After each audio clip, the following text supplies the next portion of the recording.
আসসালামু আলাইকুম ওয়া রাহমাতুল্লাহি ওয়া বারাকাতুহু।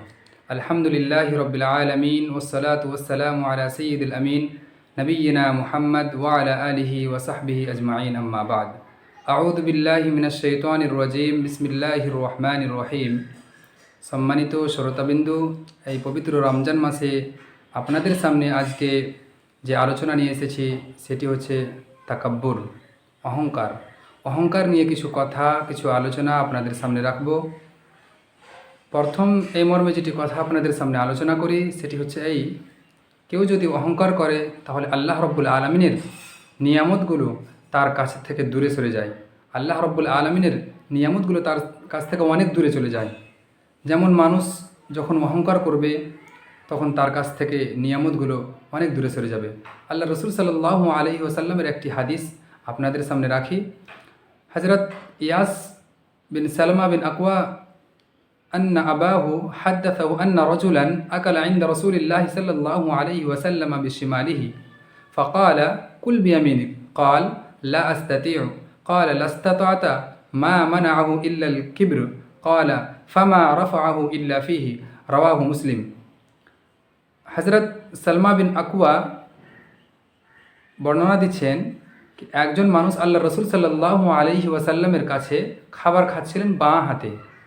আল্লাহ রসুল সাল্লাল্লাহু আলাইহি ওয়াসাল্লাম তিনাকে বললেন, কুল বিয়ামিনিক, তুমি ডান হাতে খাও। তখন সে বলল, লা আস্তাতিউ, আমি ডান হাতে খেতে পারি না, আমি ডান হাতে খেতে পারবো না। তখন আল্লাহ রসুল সাল্লাল্লাহু আলাইহি ওয়াসাল্লাম বলেন, লাস্তাতআতা, তুমি কি ডান হাতে সত্যি খেতে পারবে না? মা মানাহু ইল্লাল কিবর। রাবি বর্ণনা দিচ্ছেন সেই লোকটি ডান হাতে শুধু এই জন্য খেত না, অহংকারের কারণে। সে অহংকার করতো, অহংকার করে সে বাঁ হাতে খেত, ডান হাতে খেত না। রাবি বলছেন কি এমন সময় এসে গেল তার কাছে কি সে বাম হাতে খেত এবং অহংকারের কারণে ডান হাতে যে খেত না, আল্লাহ রব্বুল আলমিন এমনই করে দিয়েছিল কি তার ডান হাত কোনোদিনই আর কাজ করতো না, তার হাত তার মুখের কাছে আসতো না, সে ভালোভাবে খেতে পারতো না। তাহলে আল্লাহ রব্বুল আলমিনের একটি কত বড় নিয়ামত থেকে সে বঞ্চিত হয়ে গেল এবং কত বড় নিয়ামত থেকে সে দূরে সরে গেল কি আল্লাহ রব্বুল আলমিন তার হাতকে এতটি ছোট করে দিল কি সে ডান হাতে আর খাবার খেতে পারতো না, এমনকি কোনো হাতেই খাবার খেতে পারতো না। আজকে আপনাদের সামনে দ্বিতীয় যেটি কথা তাকাব্বুর সম্পর্কে রাখবো সেটি হচ্ছে এই, তাকাব্বুর যে করবে, যার মধ্যে অহংকার থাকবে, সে তার ঠিকানা খুব ভয়াবহ হবে। আল্লাহ রাব্বুল আলামিন সূরাতুজ জুমার আয়াত নম্বর 72-এর মধ্যে বলেন, কিলা দুখুলু আবওয়াবা জাহান্নাম খালিদিনা ফিহা ফাবিসা মাসওয়াল মুতাকাব্বিরিন। বলা হবে জাহান্নামের তোমরা দরজাগুলোতে তোমরা প্রবেশ করো, খালিদিনা ফিহা, যেখানে তোমাদেরকে চিরস্থায়ী থাকতে হবে, ফাবিসা মাসওয়াল মুতাকাব্বিরিন, এবং তাকাব্বুর যে অহংকার করে তার ঠিকানা অনেকই ভয়াবহ এবং তার ঠিকানা অনেকই জঘন্য। তাহলে এই হাদিস, এই কোরআনের আয়াত দ্বারা আমরা বুঝতে পারলাম কি কেউ যদি তাকাব্বুর করে তাহলে তার ঠিকানা কোথায় হবে? সে চিরস্থায়ী জাহান্নামী হয়ে যাবে। তাহলে আমরা এই অহংকার থেকে, তাকাব্বুর থেকে আমরা পুরোপূর্ণভাবে বেঁচে থাকার চেষ্টা করব। কেউ যদি তাকাব্বুর করে, কারোর মধ্যে অন্তরের মধ্যে যদি অহংকার থাকে, তাহলে আল্লাহ রাব্বুল আলামিনের রহমত থেকে সে বঞ্চিত হয়ে যাবে। হযরত ইবনে উমর রাদিয়াল্লাহু আনহুমা হাদিসটি বর্ণনা দিচ্ছেন। হাদিসটি এভাবে রয়েছে, আন ইবনে উমর রাদিয়াল্লাহু আনহুমা আন্না রাসূলুল্লাহি সাল্লাল্লাহু আলাইহি ওয়াসাল্লাম قال لا ينظر الله ইলা মান জাররা সাওবাহু খিয়ালা। আল্লাহ রাব্বুল আলামিন সেই লোকদের দিকে দেখে না যে তাকাব্বুর করে অহংকারের কারণে নিজের কাপড়কে ঠেওনার নিচে, নিজের কাপড়কে নিচে লটকে লটকে চলে। এটা ছেলেদের ক্ষেত্রে বলা হয়েছে। ছেলেরা যদি কেউ যদি অহংকার করে নিজের কাপড়কে একেবারে মাটির সাথে লেপটে লেপটে চলে, তাহলে আল্লাহ রাব্বুল আলামিন সেই লোকদের দিকে রহমতের নজরে দেখেন না। হাদিসটি সহিহ বুখারী। এবং এই মর্মে আপনাদের সামনে চতুর্থ কথা যেটি রাখবো সেটি হচ্ছে এই, কেউ যদি তাকাব্বুর করে, অহংকার করে, তাহলে অহংকারের কারণে আল্লাহ রাব্বুল আলামিনের জান্নাত থেকে সে দূরে সরে যাবে এবং জান্নাত থেকে সে মাহরুম হয়ে যাবে। হাদিসটি হযরত আব্দুল্লাহ বিন মাসউদ রাদিয়াল্লাহু তাআলা আনহুমা বর্ণনা দিচ্ছেন, আন আব্দুল্লাহ বিন মাসউদ রাদিয়াল্লাহু আনহুমা আনিন নবী সাল্লাল্লাহু আলাইহি ওয়াসাল্লাম قال لا يدخل الجنة من كان في قلبه مثقال ذرة من كبر।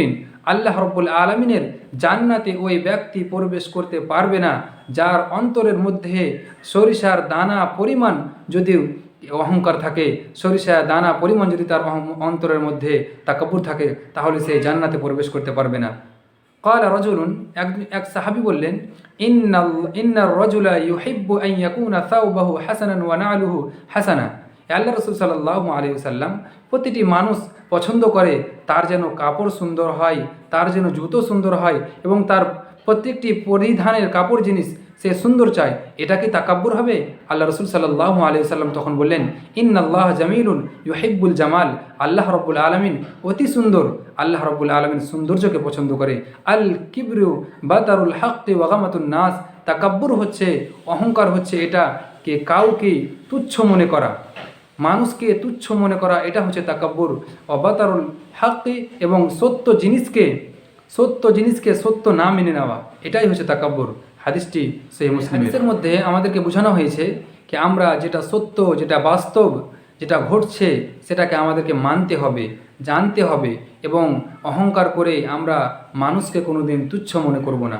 এ মর্মে আপনাদের সামনে ৫ম নম্বর যেটি আলোচনা রাখবো সেটি হচ্ছে এই যে কোনো মানুষ যদি তাকাব্বুর করে, কাউরের অন্তরের মধ্যে যদি অহংকার থাকে, তাহলে সে আল্লাহ রব্বুল আলমিনের জাহান্নাম থেকে, আল্লাহ রব্বুল আলমিনের জাহান্নামে সে চিরস্থায়ী জাহান্নামে হয়ে যাবে। জাহান্নাম থেকে সে আর বাঁচতে পারবে না। হাদিসটি হযরত আবু হুরায়রা রাদিয়াল্লাহু আনহু বর্ণনা দিচ্ছেন কি আন আবি হুরায়রা রাদিয়াল্লাহু আনহু قال قال رسول الله صلى الله عليه وسلم يقول الله سبحانه।